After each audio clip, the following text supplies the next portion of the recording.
Nos enfants grandissent dans un monde où tout est accessible, au moindre coût. Des tomates en hiver, des fraises en automne, du poisson qui a traversé la moitié de la planète à moins de 5 € le kilo.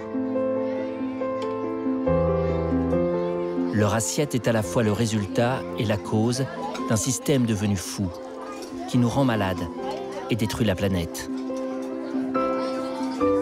Cela peut vous surprendre, mais notre alimentation est le principal coupable.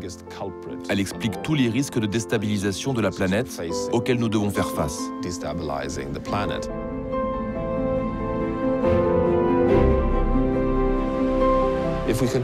Si on ne change pas notre alimentation, on échouera sur le climat, on échouera sur la biodiversité, sur l'accès à l'eau, sur la santé des sols, sur les besoins en azote et en phosphore. Ce n'est rien de moins qu'une révolution alimentaire globale qu'il faut accomplir dans les 30 prochaines années pour garder une planète vivable.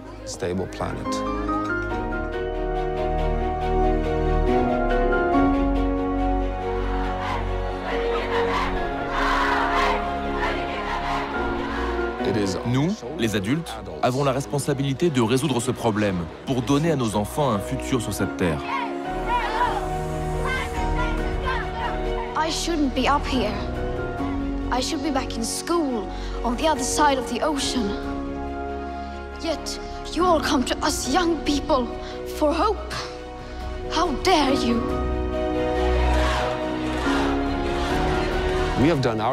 Les enfants nous disent « Nous avons fait nos devoirs.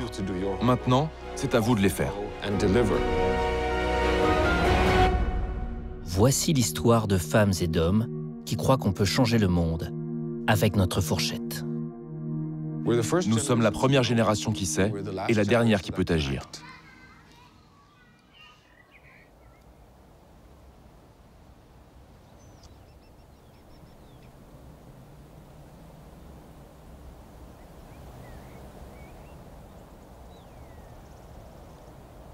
Bonjour tout le monde, moi je m'appelle Diana. Et ce matin, on va faire un tour dans tous les domaines. C'est le domaine dans lequel on produit les légumes qui sont destinés à la cantine. Tout ce que finit dans votre assiette, ça commence ici. Dans le sud de la France, une commune pionnière a décidé de défier le modèle industriel dominant.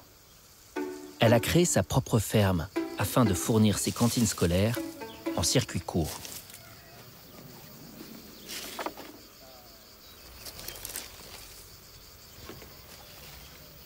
Donc la particularité, c'est que ici on produit des légumes biologiques. Est-ce que quelqu'un peut me dire est-ce que c'est l'agriculture biologique? Ouais. Ça veut dire qu'on fait pousser les choses bio? Bio, mais bio, ça veut dire quoi? Biologique? Ça veut dire il n'y a pas de produits chimiques. Quand c'est bio, en fait, des fois, ça peut être plus pourri. Parce que des fois, quand ça va être pas bio, ça tient plus longtemps. Parce qu'on met des produits chimiques pour pas que les insectes mangent. Très bien.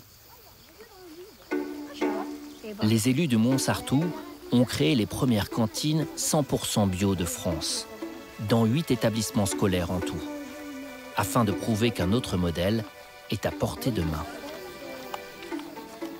Nous, on est convaincus qu'on doit changer notre alimentation pour respecter notre santé et l'environnement et qu'il faut se mettre en transition. Et se mettre en transition, ça demande de changer des pratiques quotidiennes, une multitude de pratiques quotidiennes. Les enfants sont hyper réactifs, attentifs à ces enjeux. Ils sont très ouverts au changement. Alors, on va se mettre comme ça en ligne. Alors, les escargots, on les aime, mais on les aime pas non plus beaucoup. Ah oui, c'est mangent aussi les plantes. Ils mangent les fraises, ils mangent la salade, ils mangent surtout les feuilles. Voilà. Et c'est du coup la seule façon de pouvoir équilibrer la présence des escargots, c'est pas avec des pesticides, comme on l'avait dit, c'est par exemple en attirant les oiseaux, en attirant les grenouilles qui mangent les escargots. Mais moi, je ne vais pas les tuer, je vais les laisser là.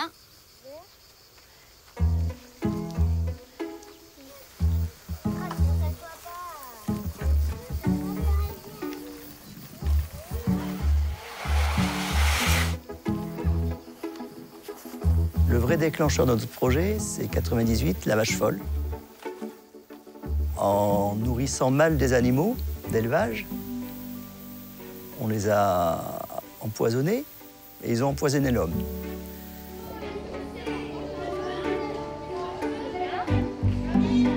Et là, nous, ça a été un vrai électrochoc, toute l'équipe municipale. On s'est rendu compte qu'il fallait réfléchir à ce qu'on donnait à manger aux enfants. Et donc, on a dit, banco, nous, on va essayer.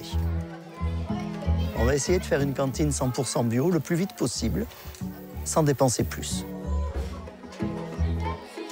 Voilà le grand début de l'aventure des cantines de Montsartou, donc en 2008.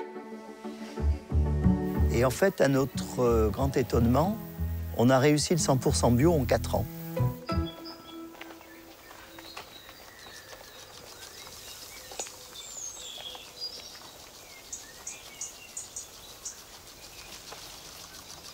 Bonjour. Ça va, Bastien? Ah, il y a déjà des tomates? Ouais, déjà. Ouais. C'est quoi comme variété, ça? La marmande. La marmande? La marmande. Ouais. Je ne me trompe pas.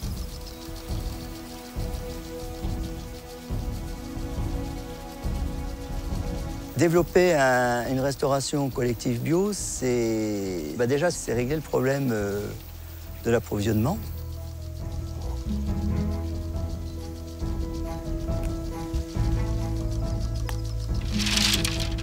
Au début, on l'a fait travailler les grossistes classiques qui n'avaient pas l'habitude de travailler le bio. Et très vite, effectivement, on s'est retrouvé avec des produits qui venaient d'Amérique du Sud, essentiellement, surtout sur les fruits. Et on a dit, ça ne correspond pas à notre modèle.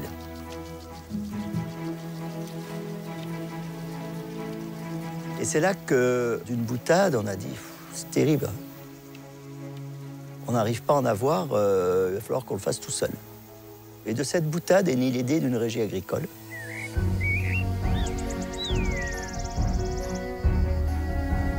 Et donc on a créé la première régie municipale agricole de France qui approvisionnait les cantines scolaires.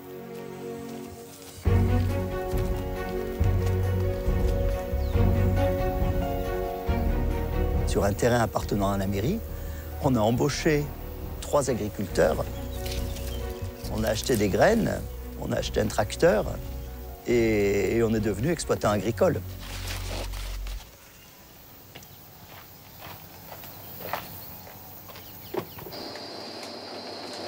On produit 27 tonnes de légumes par an et on est autonome à 85% de nos besoins en légumes. Tomates, courgettes, aubergines, poivrons. Et l'hiver, on a plus poireaux. Toutes les sortes de choux, les blettes, les épinards, voilà. Et les salades, par exemple, sont récoltées tôt le matin et mangées à midi par les enfants.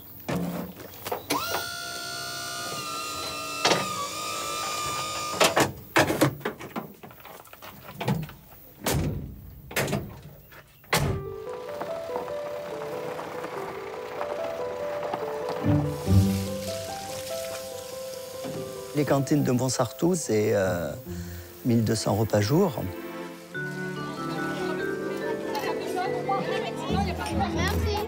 Ça nous permet d'avoir des produits ultra frais. Ça nous permet de ramasser des tomates à maturité, parce qu'elles ne vont pas passer 10 jours dans des frigos. Ça nous permet d'avoir des produits de très grande qualité. Et en plus, les gamins peuvent venir voir leurs légumes pousser, voire de temps en temps les planter. Allez, vous venez, on va passer au jardin. Donc là, on a le tas de compost, tu vois, hein, ça revient comme de la terre en fait. C'est exactement pareil que la terre maintenant, puisque c'est de la terre, ça se décompose, voilà. Le ver de terre, pourquoi il est dans le sol? Nourrir de terre. Oui, mais du coup, il sert aussi à aérer la terre. Du coup, il aère la terre et les plantes, ça évite de retourner la terre comme à l'ancienne, vous voyez? Du coup, on laisse les vers de terre faire leur travail et ils sont encore plus contents. Et nous, on a des beaux légumes malgré tout parce que la terre, elle est aérée. Et du coup, on n'a pas une terre dure comme dans les des grands champs industriels où du coup, on balance des pesticides et on retourne la terre tout le temps.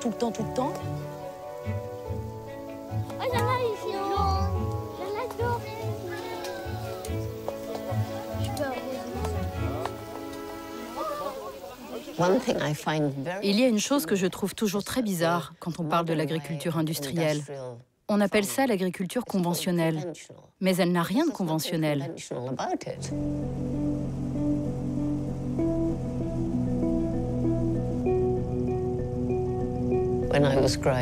Quand j'étais enfant, notre nourriture venait de la ferme.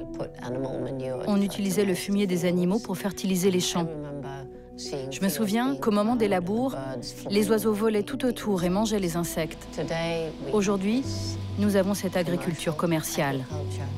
Nous avons ces immenses espaces sur lesquels on fait de la monoculture et par conséquent, toute la vie sauvage disparaît petit à petit.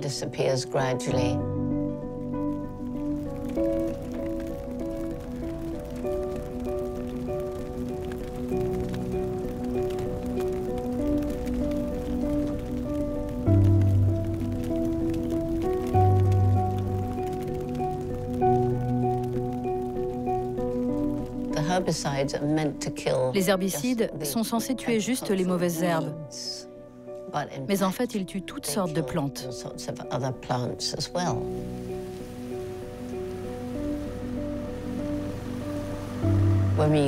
Quand on utilise des pesticides en mettant du poison dans notre nourriture, ils ne sont censés tuer que les mauvais insectes.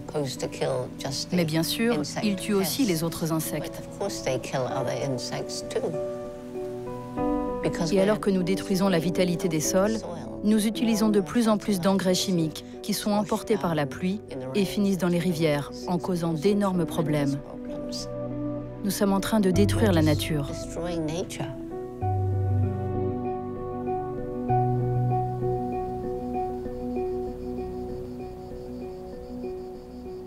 Ok, ça tourne. C'est ça quoi? C'est le micro. Comme ça, moi, je t'entends. Ok. Si on mange pas bio, ça pollue la terre. Polluer, ça veut dire que, par exemple, dans la nature, tu mets des papiers, tu mets plein de choses qui sont pas bonnes. Et après, si on en met trop, on n'aura plus de couche d'ozone. Il fera beaucoup trop chaud et il n'y aura plus d'humains sur la Terre. C'est pas bien polluer. La planète, elle va mourir parce que tous les arbres et toutes les végétations, ils vont mourir, alors on ne pourra plus respirer. Mais si on mange bio, ça ne pollue pas la terre. Nous, on mange pas de pesticides. Les animaux, ils vont pas mourir à cause des pesticides. On prend soin de notre santé, de nous, de notre cœur et de l'atmosphère, de tous les gens au monde. Il faut bien prendre soin d'eux parce que c'est presque nos frères.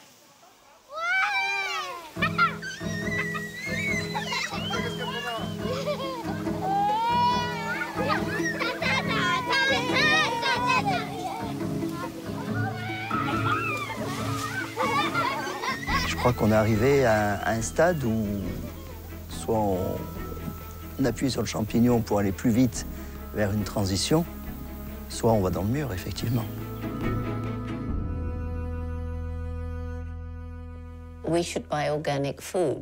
Nous devons acheter de la nourriture biologique. Est-ce que ça coûte plus cher? Peut-être que ça coûte un peu plus cher, mais nous y ferons plus attention. Nous gâcherons moins. C'est un problème majeur, vous savez, la quantité d'aliments que nous gaspillons.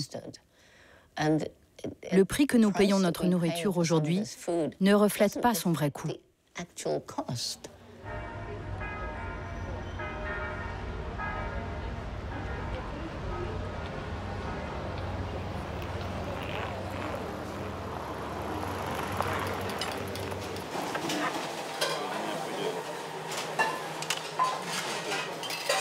Je m'appelle François Pasteau, je suis cuisinier. J'ai eu la chance d'avoir des parents qui m'ont inculqué de belles valeurs. On finit son assiette, on jette pas son pain, on fait les plats du lendemain avec les restes de la veille. C'est dans cet état d'esprit que j'ai voulu faire ce beau métier avec des produits de proximité, donc de ma région, la région parisienne, qui est très riche en agriculture, avec de très beaux acteurs. C'est vraiment la nature qui les dirige et c'est eux qui s'adaptent à la nature.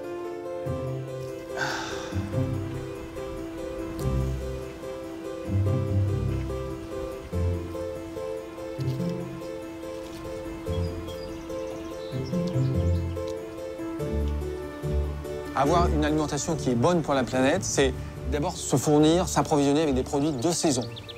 Attendre que les produits arrivent à nous et ne pas aller les chercher à l'autre bout de la planète quand c'est hors saison ou des produits qui ont été élevés sous serre, chauffés. On va à l'encontre de tout. Donc là, allez, on va aller voir les choux. Pourquoi des produits de proximité? Parce que c'est des produits tout simplement qui n'ont pas subi de choc thermique.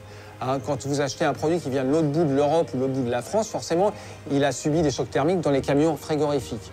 Plus vous allez acheter un produit près de chez vous, plus il va être frais. Et plus il n'aura pas le même goût, il va vraiment avoir le goût du champ. Ça pousse pas dans le sud, ça. Non, mais j'essaie. Groseille. Alors, j'essaie. Ça, c'est quoi, Sam? Alors ça, c'est ce qu'ils appellent dans un livre le pois asperge. Pois asperge. Petit pois asperge. Il y a des choses. Et dedans, il y a des... C'est pareil, il y a des... Alors là, c'est un peu sucré. Ah oui, regarde le petit pois. Ouais. Ouais. Ça, c'est délicieux. À l'intérieur est délicieux. Après, on peut s'amuser aussi. Et moi, j'imagine bien blanchi dans de l'eau bouillante salée, tu vois, rapidement, mais en laissant justement ces petits pois à l'intérieur et en servant tout.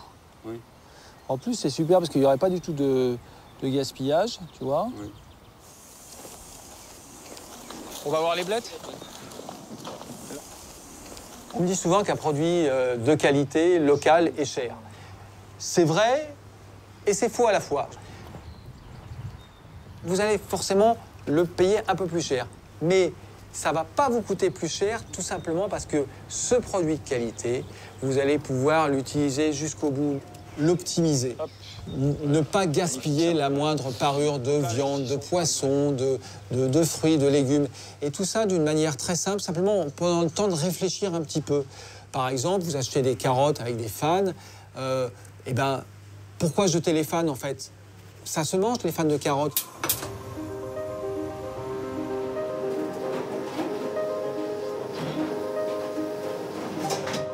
Pour lutter contre le gaspillage alimentaire, j'essaye au maximum de tout utiliser d'un produit. C'est l'exemple type. Ce matin, j'ai trouvé ces merveilleux petits pois. Donc, ce que je fais, là, j'écosse les petits pois. Donc, je vais retirer vraiment le légume qui est à l'intérieur de la cosse. L'écosse, je vais le garder parce qu'avec cette cosse, je vais faire une crème froide de petits pois.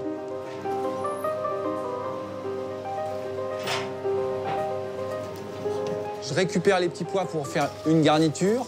L'écosse de petits pois, je vais les blanchir dans de l'eau bouillante salée, je vais les rafraîchir dans des glaçons. Après, je vais les mixer avec un petit peu de crème.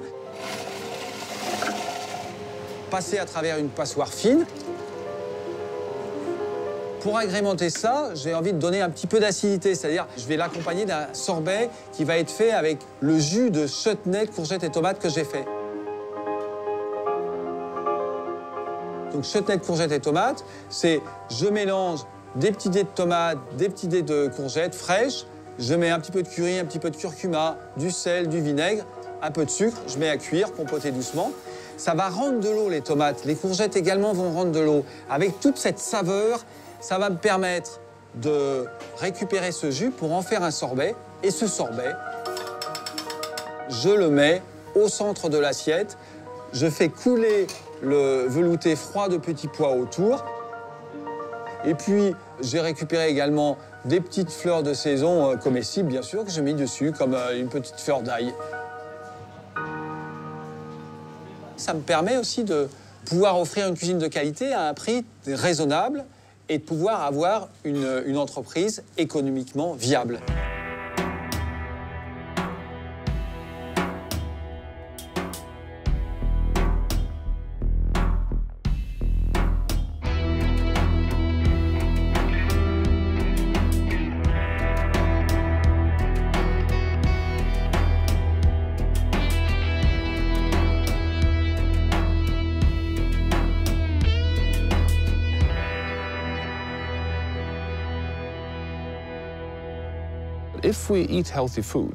Si nous passons à une alimentation plus saine, nous avons une chance de garder une planète vivable. Mais nos études montrent que ce n'est pas suffisant. Nous devons combiner cela avec une réduction de nos déchets alimentaires. Une réduction de 50% d'ici 2050. Donc, c'est une révolution alimentaire globale qu'il faut entreprendre.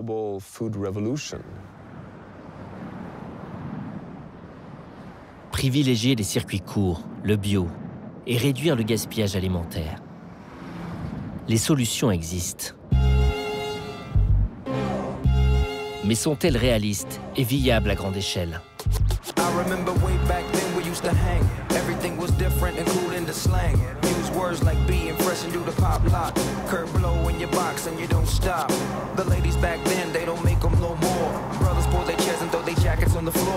So the girls walk by, say hi, and it was cool just to be a nice guy.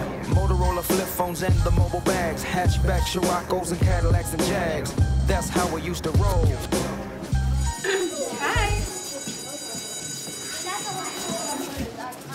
Chaque jour, les villes voisines de Malmö et Lund, dans le sud de la Suède, servent à elles deux 106 000 repas presque entièrement biologiques. Dans les maisons de retraite, les hôpitaux, les écoles. Et cela commence dès le petit déjeuner. Il est ici proposé gratuitement, comme chacun des repas servis dans les établissements scolaires.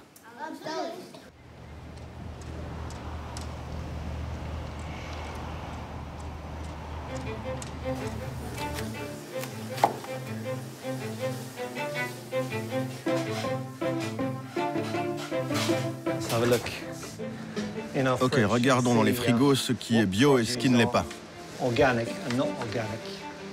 Par exemple, nous avons de la mayonnaise bio, du lait de soja bio, des harengs bio, du jus de citron bio, des boissons bio, de la moutarde bio, du ketchup bio, des haricots blancs bio, des petits pois bio. Ça, c'est bio. Et là, on a des œufs bio. Il y a des aliments qui sont très difficiles à trouver en bio, comme le chutney de mangue, par exemple. Les mangues bio, ça se trouve, mais le chutney, c'est très difficile.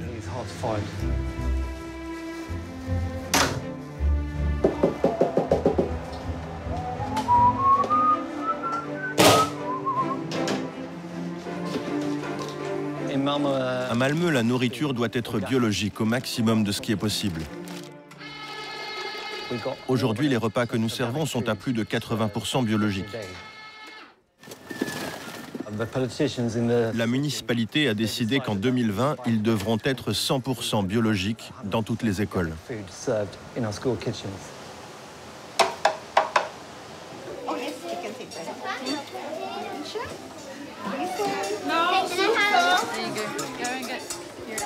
Qui veut du houmous? Et un peu plus de salade.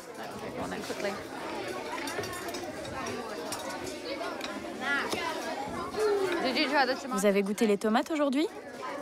Non. J'adore les tomates, mais j'aime moins les petits trucs verts. Ça? C'est de la salade. Le repas est un moment pédagogique. Le temps de la cantine est aussi un temps d'enseignement pour les élèves.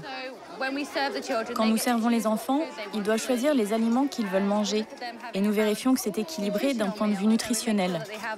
Qu'il y ait de la couleur dans les assiettes, que ce soit varié.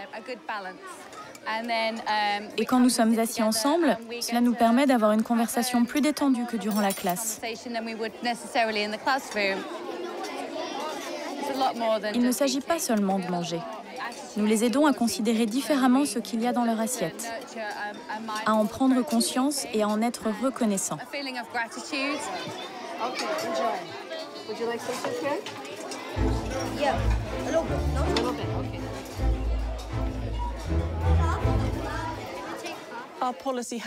Notre politique a permis d'augmenter la production du bio, c'est incontestable. Au fur et à mesure, durant les 10 dernières années, nous avons demandé à nos fournisseurs de plus en plus de produits bio et refusé les produits qui ne l'étaient pas. C'est ainsi que nous avons réussi à augmenter nos achats d'aliments bio sans faire augmenter les prix. Que pensez-vous des villes ou des pays qui ne fixent pour objectif que 20% de bio à la cantine? Notre expérience montre qu'il vaut mieux viser haut. Parce que si vous visez haut, le niveau que vous atteindrez sera plus important que si vous visez plus bas. Si vous visez 50%, vous atteindrez peut-être 40. 70, ce sera 60. Et si vous visez 100%, vous atteindrez 85%. Malmö n'est pas seulement passée au tout bio dans ses cantines. Elle a également réduit la part de viande dans ses menus. Les repas sont végétariens 2 fois par semaine. L'impact de cette petite révolution est considérable. Pour le même budget, les enfants mangent beaucoup mieux.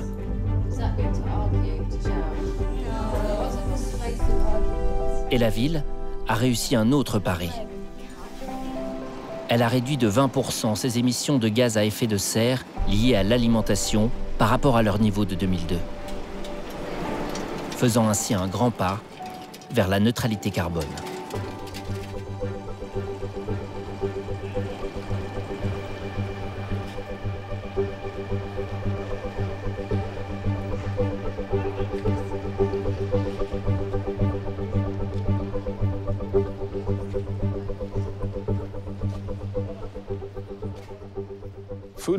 Notre alimentation est le levier le plus puissant pour garder une planète vivable, car elle est en relation avec les grands piliers qui permettent la vie sur Terre. Mais c'est également un levier majeur pour améliorer la santé humaine. D'un point de vue scientifique, les connaissances actuelles permettent de savoir précisément ce qu'est une alimentation saine, ce que l'on devrait manger. Ce régime est un mix. 50% de ce qu'il y a dans nos assiettes devrait être des protéines végétales. Donc des légumes, des fruits secs, des céréales complètes, et ensuite un mix de protéines animales. Donc oui, il y a encore de la viande rouge dans ce régime, de la viande blanche et des protéines issues de poissons.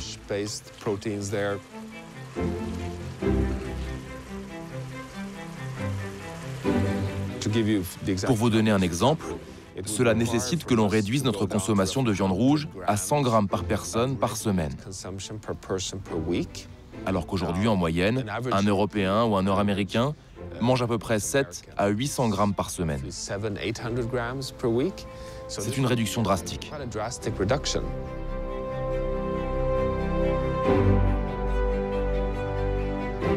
Si on adopte ce régime, on améliore aussi la santé de la planète. C'est gagnant-gagnant. Pour nourrir les milliards d'animaux d'élevage, car ce sont des milliards, il faut faire pousser des céréales. Et pour cela, il faut utiliser beaucoup de pétrole pour leur culture, puis du pétrole pour transporter les céréales jusqu'aux animaux, et transporter les animaux à l'abattoir, et enfin la viande dans nos assiettes.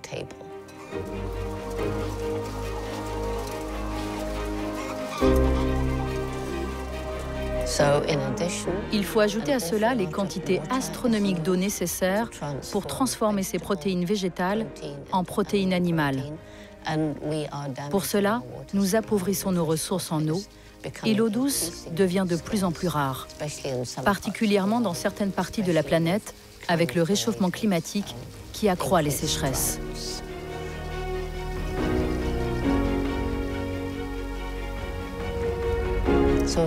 Donc il y a quelque chose que tout le monde peut faire pour sauver la planète.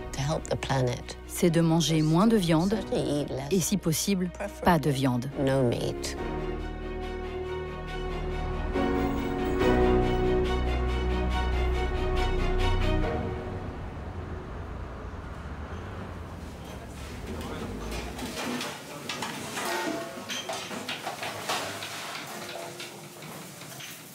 J'ai décidé de faire un restaurant sans viande pour démontrer qu'il était possible de faire la très haute gastronomie, c'est ce dont il s'agit, sans avoir l'obligation d'avoir le référent qui est déterminé par une viande ou une belle volaille, enfin déterminé par ce qu'on appelle quelque chose de consistant.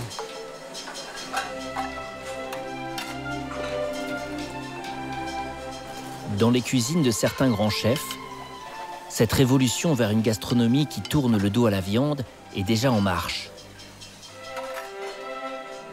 Ici, c'est le végétal qui prend la première place, accompagné parfois de poissons ou de crustacés.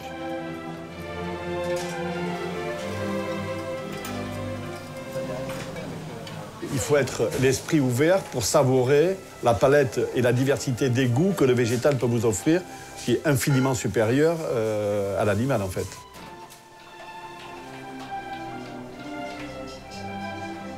On travaille pour arriver à faire un grand menu. On va faire des bouillons de légumes, on va utiliser tout ce qui pousse sous terre, c'est-à-dire la racine, tout ce qui pousse sur terre, c'est-à-dire tout ce qui est vert.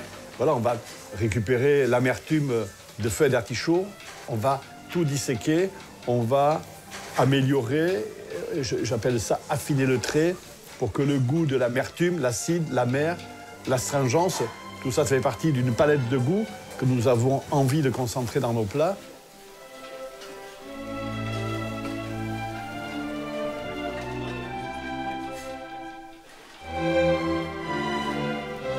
On doit manger en conscience, en connaissance, donc, et de refuser de consommer, c'est un acte politique.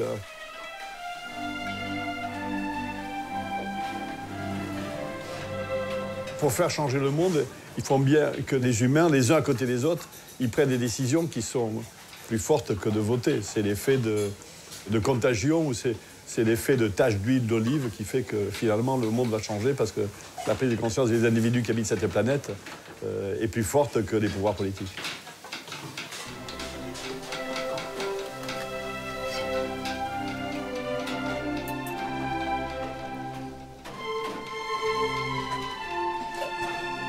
Maintenant, il faut que ça descende auprès du plus grand nombre. Il faut que la prise de conscience, elle aille jusqu'à la commission des parents d'élèves. Pouvoir manger nos enfants la semaine prochaine. Peut-être que l'éducation, elle commence là, puisque se nourrir mieux, ça commence de 3 ans à 100 ans.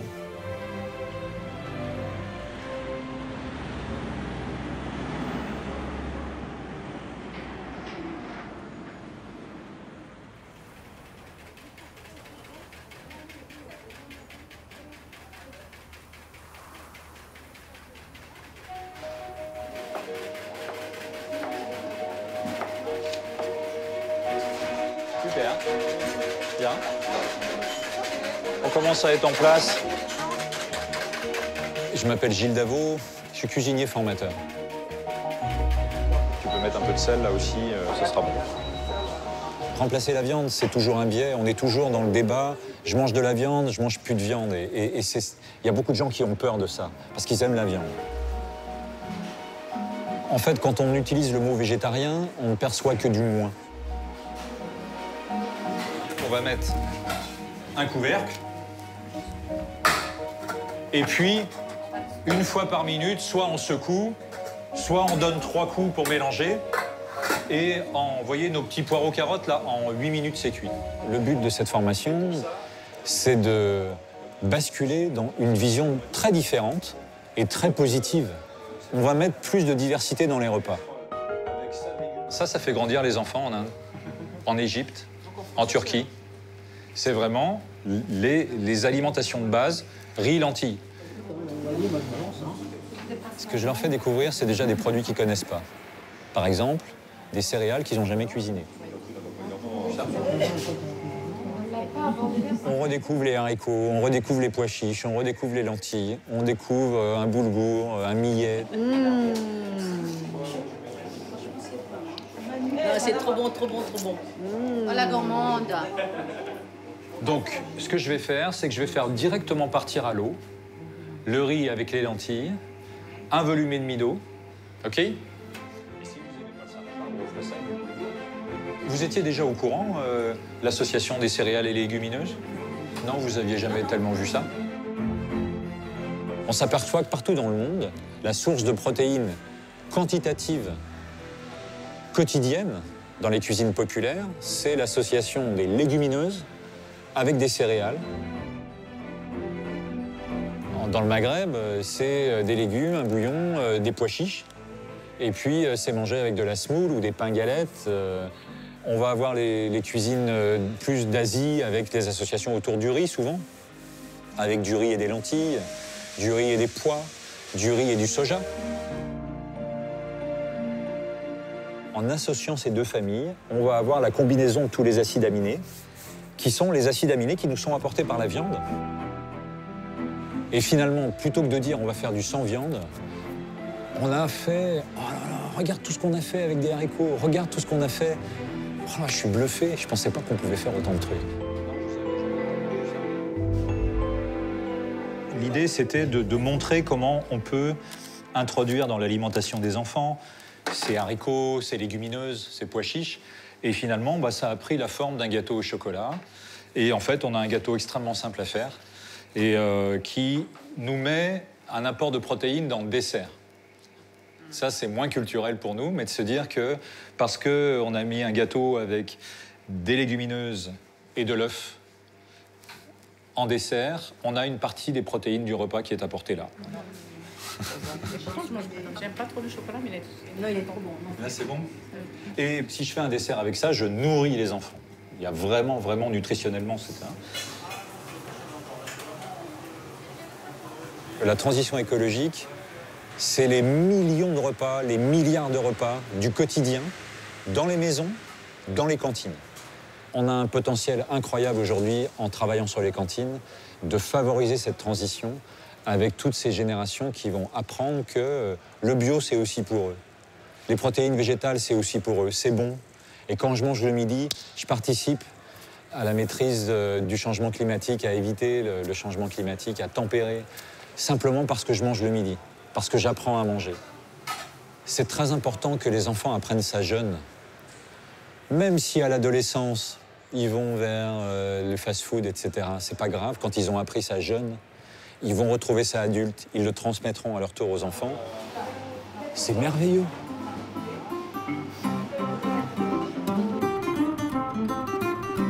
There's a great big mystery, and it sure is worrying me. This city war did it. This city war did it. I wish somebody would tell me what city war did it mean. The little girl about 4 feet 4. Told Papa and give me some more of the old city war did it. The old city war did it. I wish somebody would tell me what city war did it. Unhealthy food. Les mauvaises habitudes alimentaires sont la première cause de mortalité prématurée dans le monde. Elles raccourcissent la durée de vie de 10 millions de personnes chaque année, ce qui est ni plus ni moins que 20% du nombre total des décès dans le monde. Pour le dire sans détour, notre alimentation tue.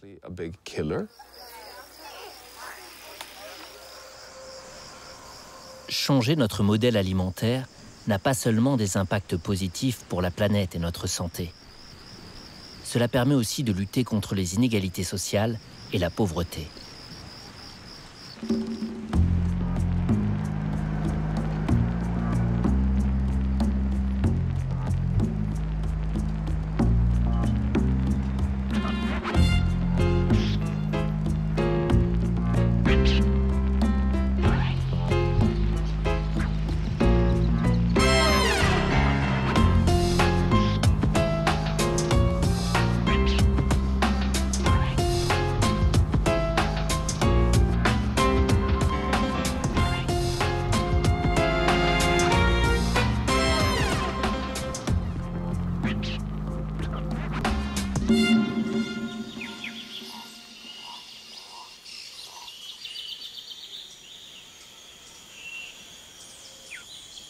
Au-delà de la carte postale, le Brésil est surtout connu pour ses exploitations agricoles industrielles à perte de vue. Ses cultures de soja OGM ou ses élevages de bovins destinés à l'exportation qui contribuent à la déforestation et la disparition des écosystèmes. Mais en termes d'alimentation, le Brésil a mis en place un programme qui fait figure de modèle.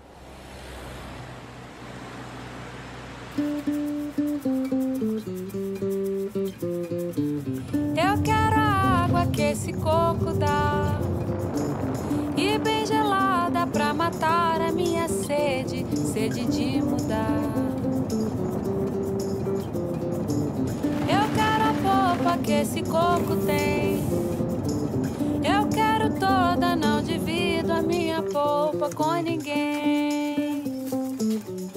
Avant le programme d'alimentation scolaire, c'était difficile. On n'arrivait même pas à acheter de quoi manger.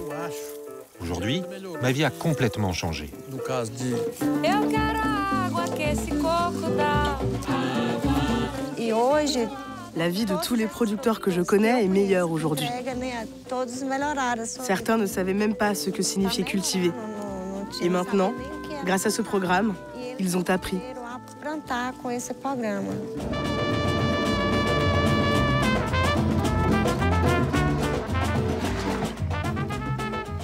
En plus d'être bon pour nous, ce programme est très bien pour les écoles.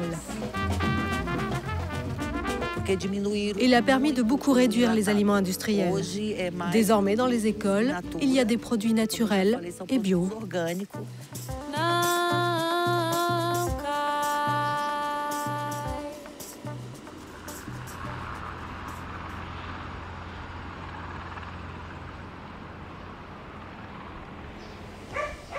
Depuis 2010, au Brésil, une loi du gouvernement Lula impose que 30% des aliments dans les cantines soient issus de petites exploitations familiales. Je m'appelle Francis Souza. J'ai 3 enfants. On peut rajouter des poivrons là. Mon terrain fait 15 hectares. Je cultive des tomates, des choux frisés, beaucoup de variétés de légumes.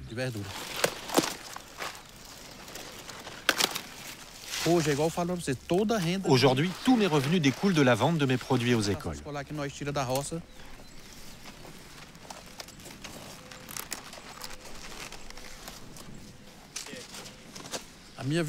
Ma vie a complètement changé.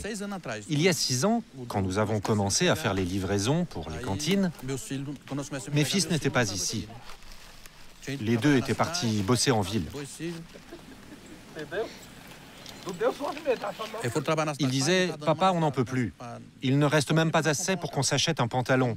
On ne peut plus continuer à travailler ici. » Mais 1 an et demi après qu'on ait commencé à faire les livraisons aux écoles, à chaque fois qu'ils venaient, ils voyaient l'argent qui rentrait.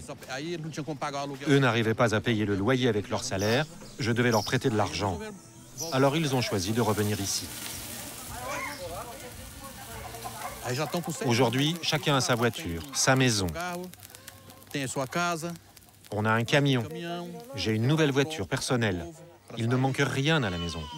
On a des vêtements récents, de bonnes chaussures. On a tout aujourd'hui. Et c'est grâce à ce programme qui nous aide. Tout ce qu'on cultive, on le vend. Et on le vend bien.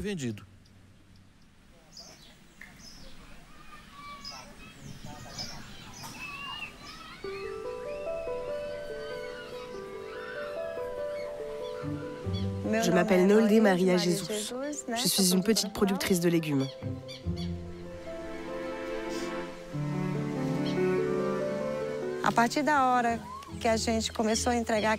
Pour commencer à livrer les écoles, on a dû suivre des cours de bonnes pratiques. C'est grâce à ça qu'on a appris les techniques.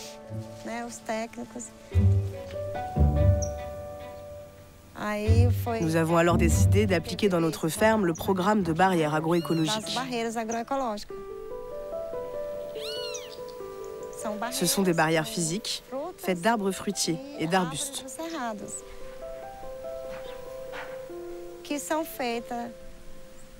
Elles sont là pour segmenter des petits bouts de terrain, pour éviter les maladies et certains types d'insectes.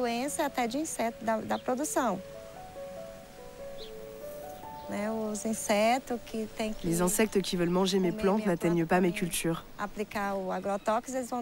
Je n'ai pas besoin d'utiliser de pesticides pour les tuer.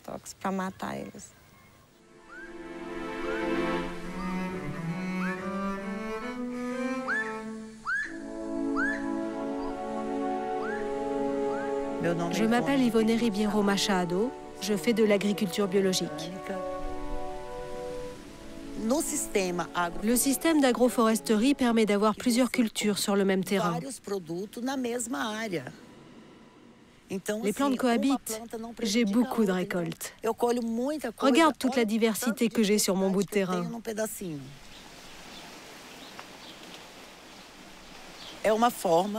C'est une manière d'avoir beaucoup plus de production sur un petit espace. Tu as des récoltes à toutes les périodes de l'année. Je produis en permanence. Quand c'est pas l'une, c'est l'autre.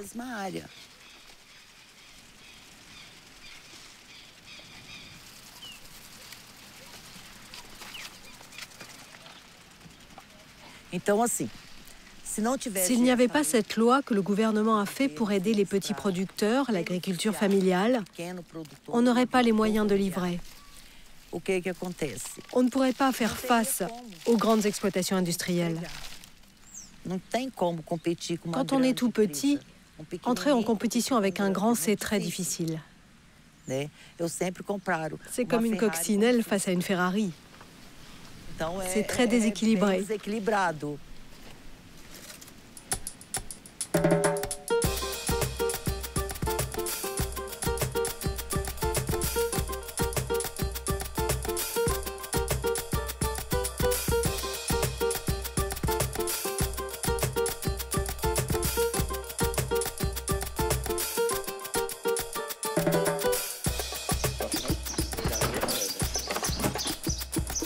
Avant, les grandes entreprises agroalimentaires se moquaient de nous. Nous étions les petits producteurs qui n'avions pas de clients. On devait amener nos produits au marché. Aujourd'hui, c'est nous qui vendons aux écoles, leurs anciens clients. On a dépassé les grandes industries. C'est nous qui avons le marché.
Dans cette école, les élèves sont dans une grande vulnérabilité sociale. Ils font partie de ceux qui sont le plus dans le besoin. Nous avons des élèves dont le repas ici est le seul de la journée. Cela crée des carences nutritionnelles. Certains enfants sont très maigres et d'autres, au contraire, ont des problèmes d'obésité, car ce qu'ils mangent en dehors de l'école n'est pas sain. Pour beaucoup, c'est de la nourriture ultra transformée qui les rend obèses et n'apporte pas les nutriments nécessaires.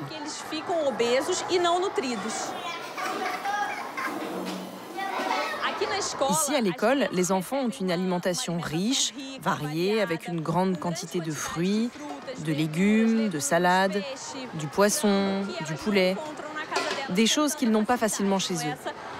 C'est la vertu du programme d'alimentation scolaire, rendre accessible ce type de nourriture aux enfants.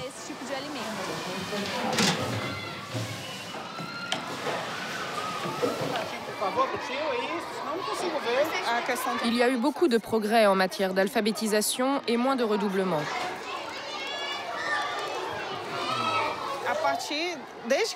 Depuis le changement d'approvisionnement, on s'est rendu compte à travers les évaluations que leur taux de réussite augmentait.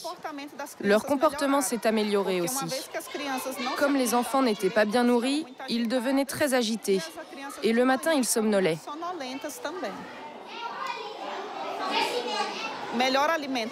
Mieux nourris, ils ont une meilleure réussite scolaire. Donc on se rend compte de la différence dans l'apprentissage des enfants.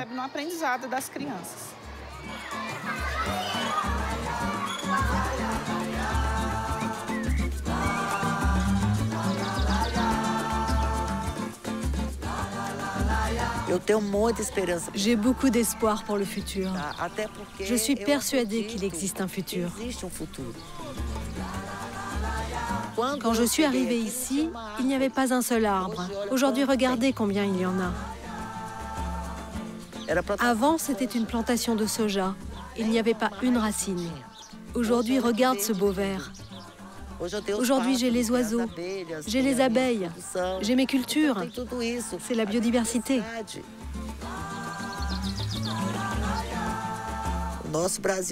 Pendant que notre Brésil est en train de brûler, on plante du vert.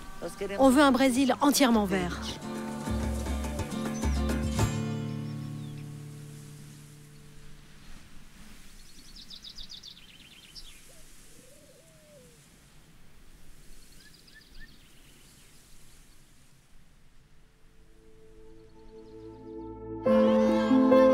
Selon les prévisions les plus optimistes, nous avons 10 ans pour inverser la tendance avant que le changement climatique ne devienne irréversible. La donne peut encore changer. À condition que nous suivions le chemin de ces femmes et hommes qui, chacun, avec leurs moyens, nous montrent la voie vers un système alimentaire plus juste, qui respecte notre santé et notre planète.